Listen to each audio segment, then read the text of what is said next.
Hello everyone, welcome to our channel Rishika's garden. তো তোমরা সকলে কেমন আছো অবশ্যই জানিও। আমি বহু মাস পরে তোমাদের সাথে আবার ভিডিও নিয়ে চলে এসেছি শেয়ার করতে।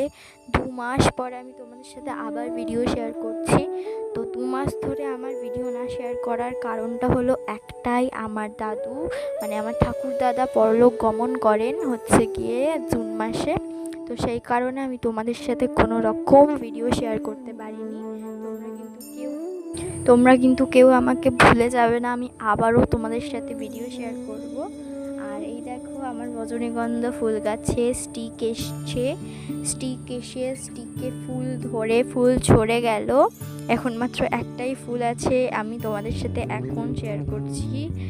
আর এর আগে তো ভীষণ বৃষ্টি হয়েছে, আমি ছাদ বাগানে এসে যে তোমাদের সাথে কোনো ভিডিও শেয়ার করব সেটাও শেয়ার করতে পারিনি। তো সেই কারণে তোমাদের সকলের কাছে আমি সরি।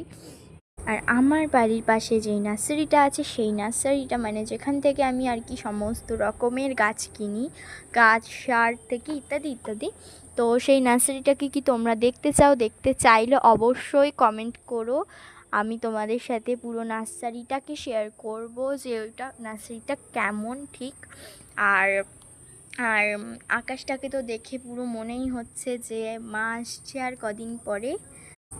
আর দেখো কি সুন্দর রোদ্দুরটা উঠেছে, মানে আকাশটাকে দেখতে যেন মনটা ভরে যাচ্ছে। আর আমার এই পুদিনা গাছ, হ্যাঁ তোমরা সকলেই জানো যে আমার কাছে 2 গামলা পুদিনা ছিল, 2 গামলা না 3 গামলা। আমার দাদু যখন মারা যায় তখন আমি গাছগুলোতে জল না দিতে পারায় আমার 2 গামলা পুদিনা পুরো মরে যায়। এই গামলাটাও পুরো মরে গেছিলো।